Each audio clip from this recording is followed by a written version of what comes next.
নমস্কাৰ ND24 চাই থকাৰ বাবে ধন্যবাদ মই মানস প্ৰথমে আপোনালোকক স্বাগতম জনাইছো এটা বিশেষ প্ৰসংগলৈ আৰু এই প্ৰসংগ হৈছে সদৌ অসম ছাত্ৰ সন্থাৰ মজিয়াত চলি থকা এখন ধুমুহা এই ধুমুহাখন হৈছে বিভাজনৰ ধুমুহা কালিৰ দিনটোত সদৌ অসম ছাত্ৰ সন্থাৰ সদ্য পদত্যাগী নেতা সীমান্ত ঠাকুৰীয়াই যি কেইটা বিস্ফোৰক অভিযোগ তুলি সংগঠনটোৰ পৰা পদত্যাগ কৰিলে সেই অভিযোগে কিন্তু এতিয়া কেৱল সদৌ অসম ছাত্ৰ সন্থাৰ মাজতেই নহয় ৰাজ্যৰ ৰাজনীতিটো চৰ্চা লাভ কৰিছে সদৌ অসম ছাত্ৰ সন্থাৰ নেতৃত্বৰ বিৰুদ্ধে কেইবাটাও গুৰুতৰ অভিযোগ উত্থাপিত কৰিছিল সেই সময়ত যি দায়িত্বত তেওঁ আছিল কেন্দ্ৰীয় কাৰ্যকৰী সদস্য সেই সদস্য পদত তেওঁ কেনে ধৰণৰ সমস্যাৰ সন্মুখীন হ'বলগীয়া হৈছিল এই বিষয়সমূহ সীমান্ত ঠাকুৰীয়াই খুব স্পষ্টকৈ উল্লেখ কৰি থৈ গ'ল কি কৈছিল সীমান্ত ঠাকুৰীয়াই দেখুৱাবলৈ বিচাৰিছো সদৌ অসম ছাত্ৰ সন্থাৰ ভিতৰত চলিছে একনায়কত্ববাদ এই অভিযোগ সীমান্ত ঠাকুৰীয়াৰ সদৌ অসম ছাত্ৰ সন্থাৰ সভাপতি আৰু সম্পাদকে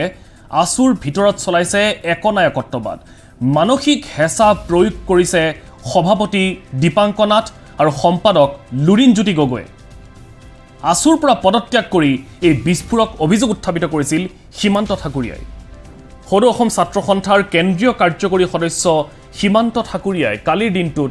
এইকেইটা গুৰুতৰ অভিযোগ উত্থাপিত কৰি দল সংগঠন ত্যাগ কৰিলে কিন্তু অভিযোগৰ এই ধাৰা ইয়াতেই শেষ হোৱা নাই আৰু কি কৈছিল সীমান্ত ঠাকুৰীয়াই আৰু কৈছে সংবিধান অৱমাননা কৰিছে বৰ্তমানৰ সদৌ অসম ছাত্ৰ সন্থাৰ নেতৃত্বই সংবিধান উলংঘা কৰি ৰাজনৈতিক কাম কাজ কৰি গৈছে আসু নেতৃত্ব বিশেষকৈ তেওঁ আঙুলি টোৱাইছে বৰ্তমানৰ সভাপতি আৰু সম্পাদকৰ বিৰুদ্ধে আৰু কৈছে কাৰ্যনিৰ্বাহকৰ মত অবিহনেই এই দলটো গঠন কৰিছে সদৌ অসম ছাত্ৰ সন্থাৰ নেতৃত্বই আসুৰ মজিয়াত থাকি কোনেও ৰাজনৈতিক দল গঠন কৰিব নোৱাৰে আসুৰ পৰা অব্যাহতিলৈ দল গঠন কৰিলে একো ক'বলগীয়া নাই কিন্তু শেষত আটাইতকৈ ডাঙৰ আৰু আটাইতকৈ এটা গুৰুত্বপূৰ্ণ প্ৰসংগতে উল্লেখ কৰি থৈ গ'ল সেয়া হৈছে বৰ্তমান আসু নেতৃত্বই এলাগি কৰিছে ডক্টৰ সমুজ্জ্বল কুমাৰ ভট্টাচাৰ্যক এইকেইটা অভিযোগৰ পাছতেই এতিয়া সদৌ অসম ছাত্ৰ সন্থাৰ ভিতৰ চৰাত যথেষ্ট চৰ্চা হৈছে সমান্তৰালকৈ চৰ্চা হৈছে ৰাজনৈতিক দলসমূহৰ মাজত সমান্তৰালকৈ চৰ্চা হৈছে অসমৰ সমাজ জীৱনত কাৰণ সদৌ অসম ছাত্ৰ সন্থা বুলি ক'লে এটা অতি দৃঢ় নাম যি নাম বিগত প্ৰায় ৩০-৩৫টা বছৰে অসমৰ সমাজ জীৱনৰ সৈতে অসমৰ বিভিন্ন সমস্যাৰ সৈতে জড়িত হৈ আছে গতিকে সদৌ অসম ছাত্ৰ সন্থাৰ এই মজিয়াৰ পৰা ওলাই আহি এনেধৰণৰ গুৰুতৰ অভিযোগ উত্থাপন কৰি দল ত্যাগ কৰা বা নিজৰ সদস্যপদ ত্যাগ কৰা অন্ততঃ কেন্দ্ৰীয় কাৰ্যকৰী সদস্যৰ এয়াই প্ৰথম ইয়াৰ পূৰ্বে এনেধৰণৰ উদাহৰণ আমাৰ মনত নপৰে কি কৈছিল কালি অলপমান চমুকৈ দেখুৱাবলৈ বিচাৰিছো সীমান্ত ঠাকুৰীয়াৰ কেইটামান বিশেষ মন্তব্য সদৌ অসম ছাত্ৰ সন্থা সংবিধানখন সভাপতিৰ নেতৃত্বত বাৰে বাৰে উলংঘা কৰি অহা মই অনুভৱ কৰোঁ কিয়নো সংবিধানৰ অনুচ্ছেদ 5 ধাৰা ক আপোনালোকে 5 ধাৰাটো পাব আপোনালোকে সংবিধানখন চালে মই কেতিয়াও তেওঁ ব্যক্তিগতভাৱে স্বদেশ আৰু জনগণৰ প্ৰতি শ্ৰদ্ধা উদ্ভৱ কৰা আৰু গভীৰতমভাৱে জাতিক সেৱা আৰু মনোভাৱ মই তেওঁৰ পৰা আজিলৈ পোৱা নাই ভৱিষ্যতে নৱপ্ৰজন্মই আহি নতুন দায়িত্বভাৰ লোৱাৰ পিছত যদি নতুনকৈ গঠিত দলটি সংবিধানৰ অজুহাতত দেখুৱাই নস্যাৎ কৰে তেতিয়া সদৌ অসমৰ ৰাইজে চিৰকালৰ বাবে সদৌ অসম ছাত্ৰ সন্থাৰ প্ৰতি পুনৰবাৰ আস্থা আৰু বিশ্বাস হেৰুৱাব ছাত্ৰ সন্থাৰ সভাপতি দীপাংকৰ কুমাৰ নাথ বিলীন হৈ যাব কিন্তু ছাত্ৰ সন্থাই চিৰদিনৰ বাবে কলা চেকা বুকুত বান্ধি লৈ ফুৰিব লাগিব সভাপতি সাধাৰণ সম্পাদকৰ নেতৃত্বত কেৱল আন্দোলন ব্যৰ্থ হোৱা আমি অনুভৱ কৰিছিলোঁ কিন্তু আমি কা আন্দোলনত অসমৰ ৰাইজে স্বতঃস্ফূৰ্তভাৱে ওলাই আহি অসমৰ জাতীয়তাবাদৰ পৰিচয় ৰাইজে দাঙি ধৰিছিল আৰু এতিয়া কা আন্দোলনৰ গইনালৈ ৰাজনৈতিক আৰু সামাজিক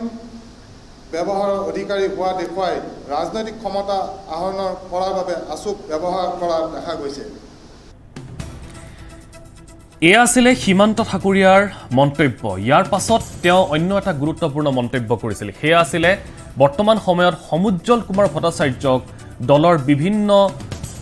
প্ৰক্ৰিয়াৰ পৰা, দলৰ বিভিন্ন আলোচনাৰ পৰা তেওঁক এলাগি কৰি ৰখা হৈছে। কি কৈছিল সমুজ্জ্বল কুমাৰ ভট্টাচাৰ্যৰ সন্দৰ্ভত অলপমান দেখুৱাবলৈ বিচাৰিছোঁ।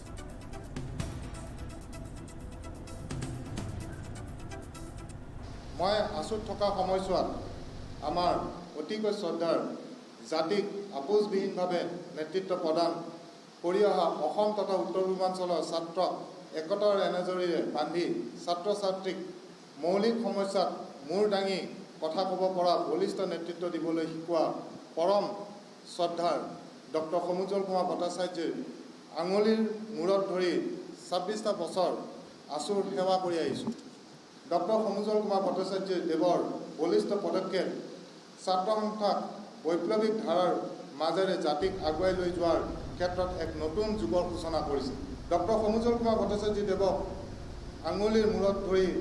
মোৰ অগ্ৰজ, মোৰ সতীৰ্থ আৰু মোৰ অনুজসকলে আজি নিজকে উপস্থাপন কৰিছে একমাত্ৰ তেখেতে দিয়া শিক্ষাৰ বাবে। আকৌ এবাৰ নমস্কাৰ ডক্টৰ সমুজ্জ্বল কুমাৰ ভট্টাচাৰ্য দেৱলৈ। তেওঁ যিখিনি কথা উল্লেখ কৰিলে এই সন্দৰ্ভত বৰ্তমানৰ নেতৃত্বই কি কয়। লুৰিণজ্যোতি গগৈক কালি এই কথা সোধা হৈছিল যে বৰ্তমান সময়ত সমুজ্জ্বল কুমাৰ ভট্টাচাৰ্যৰ স্থিতি কি, বা তেখেতসকলে সমুজ্জ্বল কুমাৰ ভট্টাচাৰ্যৰ সৈতে এই সমগ্ৰ বিষয়সমূহ বা যেনেধৰণৰ বৰ্তমান সময়ত এটা পৰিৱেশ পৰিস্থিতিৰ সৃষ্টি হৈছে সংগঠনটোৰ ভিতৰচৰাত, তেওঁলোকে আলোচনা কৰিছে নে নাই। কি কয় লুৰিণজ্যোতি গগৈয়ে, তেওঁৰ মন্তব্যটো অলপমান শুনাই ল'ব বিচাৰিছোঁ। কোনো ধৰণৰ সংঘাত ছাত্ৰ সন্থাৰ মজিয়াত থাকিব নোৱাৰে, কেতিয়াও নাথাকে। কাৰণ এই যিবোৰ বিষয় বিভিন্ন সময়ত উত্থাপন কৰি অহা হৈছে যে আমাৰ সন্মানীয় মুখ্য উপদেষ্টা ডাঙৰীয়া সমগ্ৰ বিষয়টোত মৌন বা আন কোনোবা বিদায় ব্যক্তিগত কাৰণত বিদায় ল'ব পাৰে ছাত্ৰ সন্থাৰ পৰা, এনেকুৱা ধৰণৰ কথা বতৰা চলি আছে। গতিকে মই ভাবোঁ যে ছাত্ৰ সন্থাই যিকোনো ধৰণৰ সিদ্ধান্ত কথা বতৰা সামূহিকভাৱেই আগবাঢ়ে, সামূহিক চিন্তা চৰ্চাৰে ছাত্ৰ সন্থা পৰিচালিত হৈ আহিছে। ইয়াত কোনো ধৰণৰ ব্যক্তিকেন্দ্ৰিক কথা বতৰা নাই, কোনো ধৰণৰ একমুখী চিন্তা নাই। গণতান্ত্ৰিক চিন্তা পৰম্পৰাৰে ছাত্ৰ সন্থা আগবাঢ়িছিল, আগবাঢ়িব। গতিকে আমাক আঁচুৰ পেলাবৰ কাৰণে, আমাক ষড়যন্ত্ৰ কৰি জাতীয়তাবাদী সত্তাটোক নিশেষ আৰু ধ্বংস কৰিবৰ কাৰণে ষড়যন্ত্ৰ চলি আছে, চলি থাকিব। দৰাচলতে সদৌ অসম ছাত্ৰ সন্থাৰ ভিতৰচোৱাত চলিছে কি? সঁচাকৈ এনেধৰণৰ অভিযোগ যি উত্থাপিত হৈছে, এই অভিযোগসমূহৰ সত্যাসত্যতা কিমান? এই সন্দৰ্ভত আমি অধিক কথা পাতিবলৈ আমাৰ ব্যুৰো চিফ ছাজাদুল ৰাণা হুছেইনৰ ওচৰলৈ যাম। কিন্তু তাৰ আগতে কালিৰ দিনটোত সীমান্ত ঠাকুৰীয়াই এটা প্ৰসংগ উল্লেখ কৰিছিল যে কি পৰিস্থিতিত পৰি তেওঁ এইসমূহ অভিযোগ বা এইসমূহ কথা ক'বলগীয়া হ'ল, তেওঁ সংগঠনটো, তেওঁৰ সদস্য পদ ত্যাগ কৰিবলগীয়া হ'ল। অলপমান ঠাকুৰীয়াৰ সেই মন্তব্য, তাৰপিছত আমি যাম ছাজাদুল ৰাণা হুছেইনৰ ওচৰলৈ। যোৱা 9 ছেপ্টেম্বৰ 2019 তাৰিখ সভাপতি দীপাংকৰ কুমাৰ নাথে মৌখিক নিৰ্দেশ মৰ্মে সদৌ গুৱাহাটী ছাত্ৰ সন্থা কমিটি ভংগ কৰাৰ বাবে সদৌ কামৰূপ মহানগৰ জিলা ছাত্ৰ সন্থাক নিৰ্দেশ দিয়ে। সেই মৰ্মে সদৌ গুৱাহাটী ছাত্ৰ সন্থা আহ্বায়ক সমিতিখন যোৱা 3 অক্টোবৰলৈ কাৰ্যনিৰ্বাহ কৰি আছিল, য'ত সন্থাৰ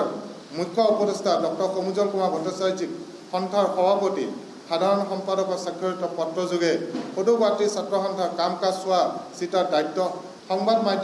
মাধ্যম যোগেৰে জনাইছিল। কিন্তু অতি অপমানসূচকভাৱে যোৱা 3 তাৰিখে হঠাৎ তেওঁলোকে নিশা এক পত্ৰযোগে কামৰূপ জিলাই গঠন কৰা সমিতিখন অতি কৌশলপূৰ্ণভাৱে ভংগ কৰে, য'ত মই নিজে জ্ঞাত নাছিলোঁ। এই বিষয়ত মই মোৰ অনুজসকলৰ মাজত লজ্জিত হৈছোঁ। এই বিষয়ত মই মোৰ শ্ৰদ্ধাৰ মোৰ অগ্ৰজ ডক্টৰ সমুজ্জ্বল কুমাৰ ভট্টাচাৰ্য, বিপুল ৰাভা, তপন কলিতাক প্ৰস্তাৱন কৰোঁতে তেওঁলোকে এই বিষয়ত জ্ঞাত নাছিল বুলি মোক জনায়। মই যোৱা দিনত দীপাংকৰ কুমাৰ নাথৰ মানসিক অতিসাহ্য চলোৱা ভট্টাচাৰ্য, বিপুল ৰাভা আৰু মোক প্ৰতিটো সময়ত অনুভৱ কৰি আহিছোঁ। আমি যোৱা দিনত সদৌ গুৱাহাটী ছাত্ৰ সন্থাক অসমত জাকত জিলিকা কৰি ৰাখিবৰ কাৰণে সদায় আপ্ৰাণ চেষ্টা চলাই আহিছোঁ। আৰু মোৰ ইমূৰৰ পৰা সিমূৰলৈ সদৌ গুৱাহাটী ছাত্ৰ সন্থা আটাইয়ে গৌৰৱান্বিত। কিন্তু দীপাংকৰ কুমাৰ নাথদেৱৰ একনাত্মবাদৰ মনোভাৱৰ বাবে ভট্টাচাৰ্যৰ লগতে আমি আটাইবোৰ লজ্জিত হৈছোঁ। সংবিধানে প্ৰদান কৰা দায়িত্ব ভৰিৰে মোহাৰি ব্যক্তিগত আৰু উদ্দেশ্য প্ৰণীতভাৱে তেওঁ আজ্ঞাবাহী বৃত্তসকলক এখন সমিতি গঠন কৰে, য'ত জিলা সভাপতি, সাধাৰণ সম্পাদক আৰু ৰজমিন আলী, ৰাইফুদ্দিন আহমেদ, আনোৱাৰ হুছেইন আৰু টুটুমণি চৌধুৰীক দায়িত্ব অৰ্পণ কৰে। আৰু এয়া আছিলে সীমান্ত ঠাকুৰীয়াৰ মন্তব্য। এতিয়া এই বিষয়খিনিক অৱশ্যে গুৰুত্ব দিবলৈ খোজা নাই সদৌ অসম ছাত্ৰ সন্থাৰ নেতৃত্বই। সীমান্ত ঠাকুৰীয়াৰে অভিযোগৰ পাছতেই আমি কেইবাবাৰো সংযোগ স্থাপন কৰিছিলোঁ আছু নেতৃত্বৰ সৈতে,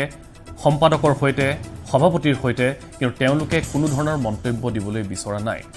এই মুহূৰ্তত আমি ৰাণাৰ সৈতে সংযোগ স্থাপন কৰিছোঁ। ছাজাদুল ৰাণা হুছেইন আমাৰ গুৱাহাটীৰ ব্যুৰ' চিফ। ৰাণা, এতিয়া কালিৰ দিনটোত সীমান্ত ঠাকুৰীয়াই যিকেইটা অভিযোগ উত্থাপিত কৰিছে, স্বাভাৱিকতে সদৌ অসম ছাত্ৰ সন্থাই এই অভিযোগসমূহ তেওঁলোকে নচ্ছাত কৰিবলৈ বিচাৰিছে, এক প্ৰকাৰ তেওঁলোকে গুৰুত্বহীন কৰিবলৈ বিচাৰিছে। কিন্তু এগৰাকী কেন্দ্ৰীয় সমিতিৰ পৰা এনে অভিযোগ উত্থাপন হোৱাটো হয়তো এয়াই প্ৰথম, যদি মোৰ ভুল হোৱা নাই। গতিকে স্বাভাৱিকতে ঠাকুৰীয়াৰ এনেধৰণৰ অভিযোগৰ তাৎপৰ্য আছে নিশ্চয়। নিশ্চয় মানস, আপুনি ইতিমধ্যে উল্লেখ কৰিছে যে আমি কালিৰ দিনটোৰ পৰা এতিয়ালৈকে কেইবাবাৰো আছুৰ সভাপতি সম্পাদকৰ সৈতে যোগাযোগৰ চেষ্টা কৰিছিলোঁ। আমাৰ সতীৰ্থ সাংবাদিকসকলেও তেওঁলোকৰ সৈতে যোগাযোগ কৰিছিলে, টেলিফোন যোগে তেওঁলোকৰ সৈতে কথা হৈছে আৰু তেওঁলোকে স্পষ্টভাৱে উল্লেখ কৰিছে যে সীমান্ত ঠাকুৰীয়াই যিসমূহ অভিযোগ উত্থাপিত কৰিছে সেইসমূহ অভিযোগৰ সন্দৰ্ভত তেওঁলোকে এই মুহূৰ্তত কোনো ধৰণৰ প্ৰতিক্ৰিয়া প্ৰদান কৰিব বিচৰা নাই। এতিয়া কথাটো হ'ল যে সেয়া সীমান্ত ঠাকুৰীয়াৰ এই অভিযোগসমূহ তেওঁলোকে নুই কৰিছে নে সেইসমূহৰ পৰা আঁতৰি থাকি এক প্ৰকাৰ ফালৰি কাটি থাকিব বিচাৰিছে, সেই কথাটোহে আটাইতকৈ গুৰুত্বপূৰ্ণ কথা। আৰু দ্বিতীয় কথাটো হ'ল মানস, সীমান্ত ঠাকুৰীয়াই কালি সংবাদমেলত যিসমূহ অভিযোগ উত্থাপিত কৰিছে সেই অভিযোগসমূহৰ উপৰিও কালিৰ সংবাদমেলখনৰ এটা বিশেষ তাৎপৰ্য হ'ল যে সীমান্ত ঠাকুৰীয়াই অসম জাতীয় পৰিষদ, যিটো আছু আৰু অসম জাতীয়তাবাদী যুৱ ছাত্ৰ পৰিষদৰ নেতৃত্বত গঠন হোৱা দল সন্দৰ্ভত যিসমূহ বক্তব্য তেওঁ কালি ৰাখিলে, নিশ্চিতভাৱে এটা কথা সত্য যে আছুৰ দলীয় সংবিধান উলংঘা কৰা হৈছে। সেই কথাটো ইয়াৰ পূৰ্বে কেইবাবাৰো ৰাজ্যৰ সংবাদ মাধ্যমে আঙুলিয়াই দেখুৱাই আহিছিল। আনকি ND24তো দুদিন পূৰ্বে এই সন্দৰ্ভত এক সবিস্তাৰে বাতৰি প্ৰকাশিত হৈছিল। আমাৰ বাতৰিটো সেই কথাত উল্লেখ কৰা হৈছিল যে আছুৰ সংবিধান উলংঘা কৰি বৰ্তমানৰ আছুৰ নেতৃত্ব বহনকাৰী যিসকল লোক আছে, লুৰিণজ্যোতি গগৈৰ পৰা দীপাংকৰ নাথ, আছুৰ সভাপতি সম্পাদকৰ দায়িত্বত থকা দুয়োগৰাকী নেতাই ৰাজনৈতিক দলৰ মুখপাত্ৰৰ দৰে কেতবোৰ বক্তব্য তেওঁলোকে প্ৰদান কৰি আহিছে, যিটো আছুৰ বাবে অনাগত দিনসমূহত হয়তো এক বেয়া সংবাদ আনিব পাৰে। আৰু সেইসমূহ কথাই আচলতে কালিৰ দিনটোত সীমান্ত ঠাকুৰীয়াই উল্লেখ কৰিছে। কিন্তু গুৰুত্বপূৰ্ণ কথাটো হ'ল যে সীমান্ত ঠাকুৰীয়াই যিসমূহ অভিযোগ উত্থাপিত কৰিছে তেওঁৰ মূল কাৰণটো হ'ল যিখন অল গুৱাহাটী বা সদৌ গুৱাহাটী ছাত্ৰ সন্থাৰ যিখন এডহক কমিটি গঠন কৰি দিয়া হৈছিল, সেই কমিটিখন নিশাৰ ভিতৰতেই ভংগ কৰি দিয়াটোকে তেওঁ মূল কাৰণ হিচাপে লৈ, যিহেতু তাৰ পৰা তেওঁক আঁতৰাই দিয়া হ'ল, সেইকাৰণে তেওঁ সেইসমূহ অভিযোগ উত্থাপিত কৰিছে, যিটো আটাইতকৈ ৰহস্যজনক কাৰণ সীমান্ত ঠাকুৰীয়াই সংবাদমেল সম্বোধন কৰিছে কালিৰ দিনটো তেওঁ পদত্যাগ কৰা ৩-৪ দিন হৈ গৈছে। আৰু তাৰ পূৰ্বে কিন্তু দল গঠন হোৱা গোটেই প্ৰক্ৰিয়াটো আজি যদি আমি চাওঁ প্ৰায় এমাহ হৈছে। এই সময়ছোৱাত দীৰ্ঘ সময় ধৰি সীমান্ত ঠাকুৰীয়াৰ মৌনতা আৰু তেওঁক আচলতে এডহক কমিটিখনৰ পৰা আঁতৰাই দিয়াৰ পাছত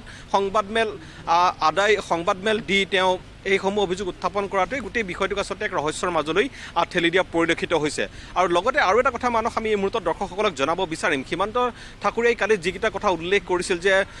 সমুজ্জ্বল কুমাৰ ভট্টাচাৰ্য বা বিপুল ৰাভাৰ দৰে ব্যক্তি বা সীমান্ত ঠাকুৰীয়াই তেওঁৰ ওপৰতো মানসিক হেঁচা প্ৰয়োগ কৰা হৈছে, তেওঁলোক মানসিক চাপত ভুগি আছিল। এই সন্দৰ্ভত আমাৰ হাতত যিমান দূৰ খবৰ আছে বা যিমানসমূহ তথ্য আমাৰ হাতত আছে, ডক্টৰ সমুজ্জ্বল কুমাৰ ভট্টাচাৰ্য বা বিপুল ৰাভাৰ দৰে নেতা, এই দুগৰাকী নেতাৰ ওপৰত কোনো ধৰণৰ মানসিক চাপ বা মানসিক হেঁচা আছিল বুলি তেওঁলোকে পোনছাতে অস্বীকাৰ কৰিছে। যদিও দীৰ্ঘ সময় ধৰি প্ৰায় অসম জাতীয় পৰিষদ গঠন হোৱাৰ পাছৰে পৰা ডক্টৰ সমুজ্জ্বল কুমাৰ ভট্টাচাৰ্যই কোনো ধৰণৰ সংবাদ মাধ্যমত প্ৰতিক্ৰিয়া ব্যক্ত কৰা নাইকিয়া AJP সন্দৰ্ভত, কিন্তু তেওঁলোকৰ ওপৰত মানসিক হেঁচা প্ৰয়োগ কৰা বুলি কালিৰ সীমান্ত ঠাকুৰীয়াৰ যিটো বক্তব্য, সেই বক্তব্যটোত কিন্তু নিশ্চিতভাৱে সন্দেহ আছে। আমি তেওঁলোকৰ সৈতে যোগাযোগৰ চেষ্টা কৰিছিলোঁ, আমি বিপুল ৰাভাৰ সৈতেও কথা পাতিছিলোঁ, কিন্তু আমি যিমান দূৰ জানিব পাৰিছোঁ যে তেওঁলোকৰ ওপৰত মানসিক চাপ প্ৰয়োগ কৰা বুলি যিষাৰ কথা কোৱা হৈছে, সেই কথাষাৰ আচলতে বৰ ৰাণা চাওক,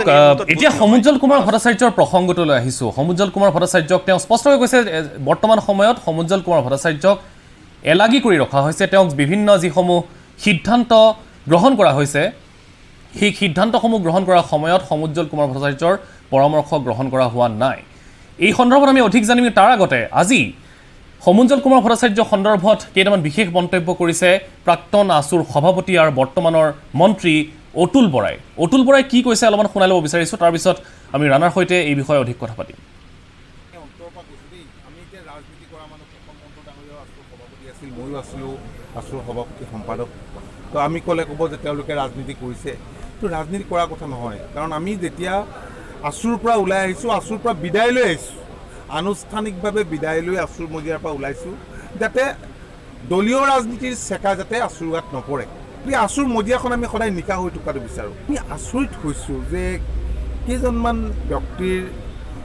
যিটো ৰাজনৈতিক আকাংক্ষা সেয়া পূৰণ কৰিবৰ কাৰণে আছুৰ দৰে এটা মহান জাতীয় সংগঠনক কিয় ইমান বিপদৰ গৰাহলৈ ঠেলি দিব বিচাৰিছে। চাওক, আমি যেতিয়া সদৌ অসম ছাত্ৰ সন্থাত আছিলোঁ তেতিয়া সমুজ্জ্বল কুমাৰ ভট্টাচাৰ্য ডাঙৰীয়াও আছিল। তেওঁৰ মনটো আমি জানো। তেওঁৰ যদি কিবা ৰাজনৈতিক তেনেকুৱা ধৰণৰ লিপ্সা থাকিলেহেঁতেন, ৰাজনৈতিক আকাংক্ষা থাকিলেহেঁতেন, গতিকে সমুজ্জ্বল ভট্টাচাৰ্য ডাঙৰীয়াৰ দৰে নেতাই যি অসমৰ সমাজ জীৱনৰ অসমৰ সমস্যাসমূহৰ লগত আজি দীৰ্ঘদিন ধৰি নিবিড়ভাৱে জড়িত আছে। তেওঁ দীৰ্ঘদিন ধৰি মনে মনে থকাটোতেই আমি অকণমান মানে অলপ আচৰিত হৈ আছিলোঁ কিয় মনে, আৰু আমি ভাবিছিলোঁ যে তেওঁ ডেফিনেটলি বেয়া পাইছে। কাৰণ সমুজ্জ্বল ভট্টাচাৰ্যই যদি দলীয় ৰাজনীতিয়ে কৰিব লাগে, কৰিবলৈ বহুত সুবিধা পাইছে। আমাৰ লগতো আহিব পাৰিলেহেঁতেন। মই সভাপতি আছিলোঁ, তেওঁ ছেক্ৰেটেৰী, তেখেত সভাপতি আছিলে, আমিতো একেলগে জইন কৰিব পাৰিলোহেঁতেন। তেওঁ কোনোদিনেই দলীয় ৰাজনীতিত আহিব খোজা নাই। দলীয় ৰাজনীতিৰ ঊৰ্ধত থাকি সমস্যাৰ সমাধান বিচাৰিছে। আটাইতকৈ ডাঙৰ কথা, তেওঁ ছাত্ৰ সন্থাৰ মজিয়াখন নিকা কৰি ৰাখিব বিচাৰিছে। মানে অৰাজনৈতিক চৰিত্ৰ যাতে অটুট থাকে তাৰ কাৰণে তেওঁ কিন্তু বদ্ধপৰিকৰ। এয়া আছিলে বৰ্তমানৰ মন্ত্ৰী অতুল বৰাৰ মন্তব্য। অৱশ্যে অতুল বৰা এগৰাকী মন্ত্ৰী হিচাপে নহয়, এগৰাকী ৰাজনৈতিক নেতা হিচাপে নহয়, এগৰাকী প্ৰাক্তন আছুৰ সভাপতি, এগৰাকী প্ৰাক্তন আছু সদস্য হিচাপেহে এই কথাখিনি কৈছে। তেওঁ যথেষ্ট স্পষ্টকৈ কৈছে সদৌ অসম ছাত্ৰ সন্থাত সমুজ্জ্বল কুমাৰ ভট্টাচাৰ্যৰ অৱদান আৰু তেওঁৰ বৰ্তমান সময়ত গুৰুত্বৰ কথা। ৰাণা, পুনৰ আপোনাৰ ওচৰলৈ আহিছোঁ। এতিয়া কথাটো হৈছে সমুজ্জ্বল কুমাৰ ভট্টাচাৰ্যক এলাগি কৰি ৰখাৰ প্ৰসংগ। আপুনি যিহেতু বৰ্তমান সময়ত সদৌ অসম ছাত্ৰ সন্থাৰ সৈতে নেতৃবৰ্গৰ সৈতে কথা পাতিবলৈ চেষ্টা কৰিছে, বিগত সময়ছোৱাতো সমুজ্জ্বল কুমাৰ ভট্টাচাৰ্যৰ সৈতে কথা পাতিবলৈ চেষ্টা কৰিছিল। বিগত প্ৰায় এটা মাহ সমুজ্জ্বল কুমাৰ ভট্টাচাৰ্যই যদিও বিভিন্ন সংবাদ মাধ্যমত বা বিভিন্ন ছ'চিয়েল মিডিয়াৰ প্লেটফৰ্মত তেওঁ বিভিন্ন মন্তব্য প্ৰকাশ কৰিছে বেলেগ বেলেগ ক্ষেত্ৰত, কিন্তু দলীয় স্থিতি বা ৰাজনৈতিক দল বা AJP সন্দৰ্ভত অৱশ্যে তেওঁৰ পৰা কোনো ধৰণৰ মতামত আমি দেখিবলৈ পোৱা নাই। এই সন্দৰ্ভত সদৌ অসম ছাত্ৰ সন্থাৰ মজিয়াৰ ফালৰ পৰা সমুজ্জ্বল কুমাৰ ভট্টাচাৰ্যৰ স্থিতিটো কেনেকুৱা ৰাণা? মানস, প্ৰথমটো আপুনি ইতিমধ্যে উল্লেখ কৰিছে যে যোৱা সময়ছোৱাত আমি যদি চাওঁ ডক্টৰ সমুজ্জ্বল কুমাৰ ভট্টাচাৰ্যই অসম জাতীয় পৰিষদ দল গঠন হোৱাৰ পাছৰ পৰা তেওঁ বিশেষকৈ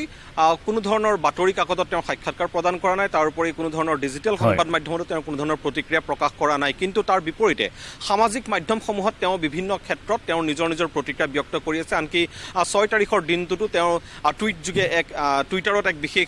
ক্ষেত্ৰত তেওঁ চৰকাৰৰ বিৰোধিতা কৰা এটা পোষ্ট দিয়া পৰিলক্ষিত হৈছিল। কিন্তু গুৰুত্বপূৰ্ণ কথাটো হ'ল যে অসম জাতীয় পৰিষদ সন্দৰ্ভত এই বিগত দীৰ্ঘ এটা মাহত ডক্টৰ সমুজ্জ্বল কুমাৰ ভট্টাচাৰ্যই টু শব্দ এটাও উচ্চাৰণ কৰা নাই। ইয়াৰ পৰা এটা কথা নিশ্চিতভাৱে ক'ব পাৰি মানস, যে অসম জাতীয় পৰিষদ গঠন হোৱাৰ ক্ষেত্ৰত ডক্টৰ সমুজ্জ্বল কুমাৰ ভট্টাচাৰ্যৰ কোনো ধৰণৰ হয়তো তেওঁৰ মতামত লোৱা হোৱা নাছিল, বা এই ক্ষেত্ৰখনৰ এই নতুন দল ৰাজনৈতিক দল গঠন সন্দৰ্ভত বিশেষকৈ আছু আৰু অসম জাতীয়তাবাদী যুৱ ছাত্ৰ পৰিষদৰ নেতৃত্বত সদৌ অসম ছাত্ৰ সন্থাৰ মজিয়াৰ পৰা এটা দল গঠন হোৱাটো নিশ্চিতভাৱে ডক্টৰ সমুজ্জ্বল কুমাৰ ভট্টাচাৰ্যই বিচৰা নাছিল। তাৰ আন এটা গুৰুত্বপূৰ্ণ কাৰণ এইটোও হ'ব পাৰে, কাৰণ ইতিমধ্যেই বিভিন্ন সময়ত ডক্টৰ সমুজ্জ্বল কুমাৰ ভট্টাচাৰ্যলৈ বিভিন্ন ৰাজনৈতিক দলৰ পৰা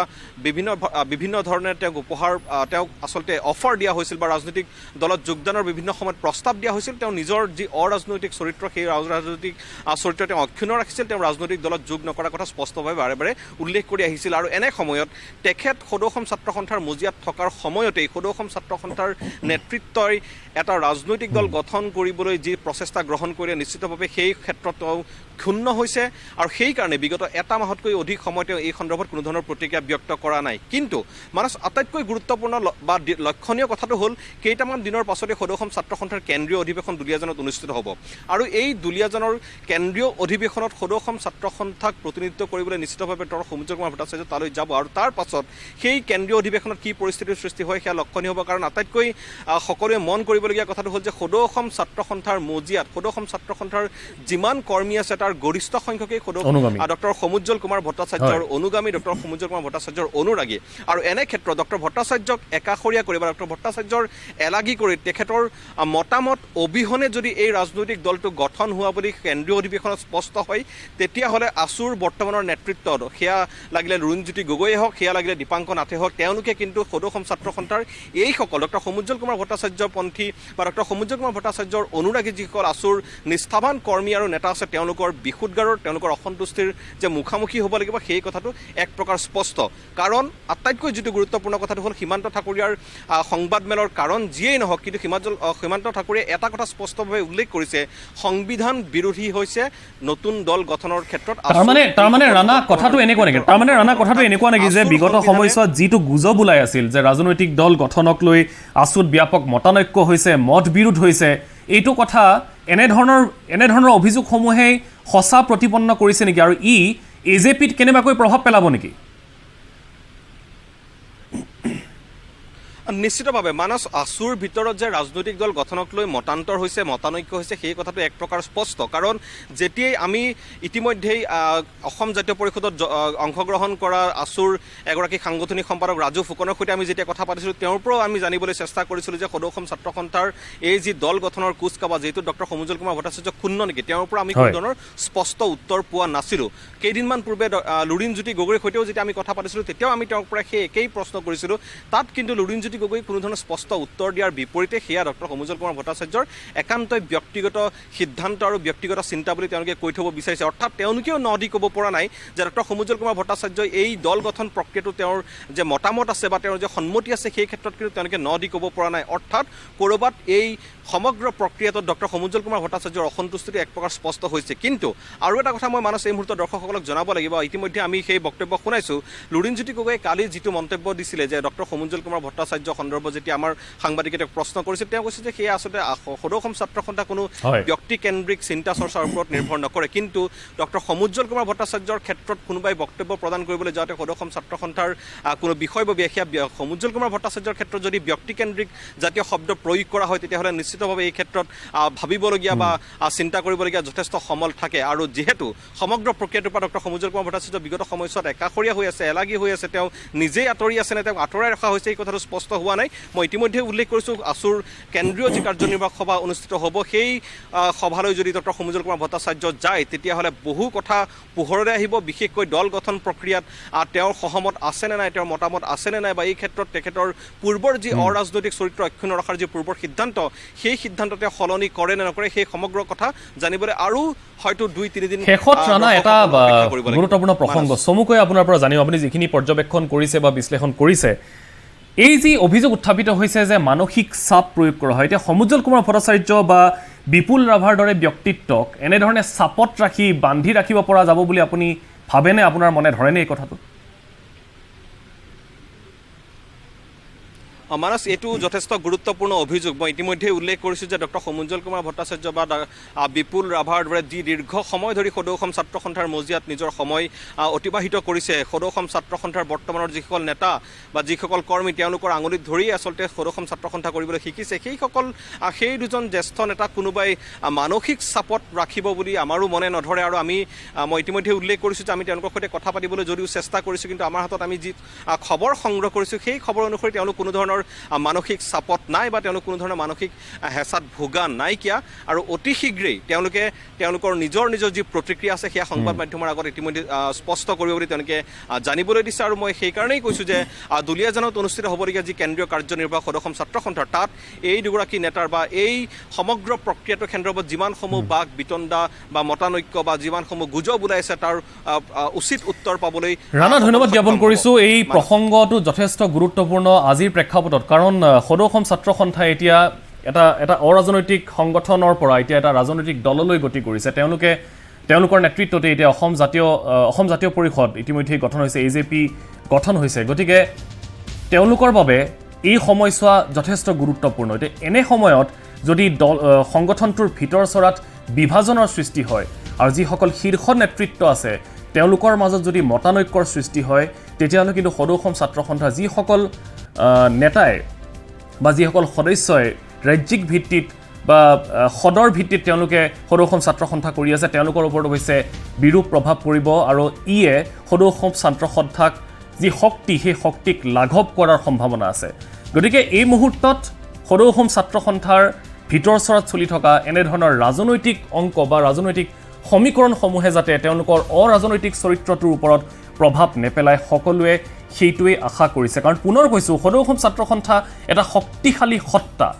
যিটো সত্তাই বিভিন্ন সময়ত ৰাজ্যৰ বিভিন্ন সমস্যা সন্দৰ্ভত তেওঁলোকে সজোৰে মাত মাতি আহিছে আৰু এই শক্তিশালী সত্তাটোত বিভিন্ন সময়ত ৰাইজক প্ৰয়োজন হয় এতিয়া তেওঁলোকে এটা অন্য উদ্দেশ্য লৈ তেওঁলোকে ৰাজনৈতিক পথাৰত ভৰি দিছে সেইটো বেলেগ কথা কিন্তু যিসকলে ৰাজনৈতিক পথাৰলৈ আহিব খোজা নাই যিসকলে এতিয়াও সংগঠন কৰিবলৈ বিচাৰিছে তেওঁলোকক কিন্তু এনেধৰণৰ কথাই নিশ্চয়কৈ বিচলিত কৰিব গতিকে এই বিষয়সমূহ এতিয়া আলোচনাৰ প্ৰয়োজন আছে আমি আশা কৰিছোঁ আগন্তুক সময়ত সদৌ অসম ছাত্ৰ সন্থাৰ যিসকল শীৰ্ষ নেতৃত্ব আছে তেওঁলোকে এই বিষয়ে স্পষ্টকৈ কথা ক'ব আৰু এনেধৰণৰ বিভাজনৰ যি অভিযোগ উত্থাপিত কৰিছে সেই অভিযোগসমূহৰ বিষয়ে তেওঁলোকে অন্ততঃ স্পষ্টকৈ ক'ব যে সঁচাকৈ বিভাজন হৈছে নে এয়া এটা অভিসন্ধিহে ধন্যবাদ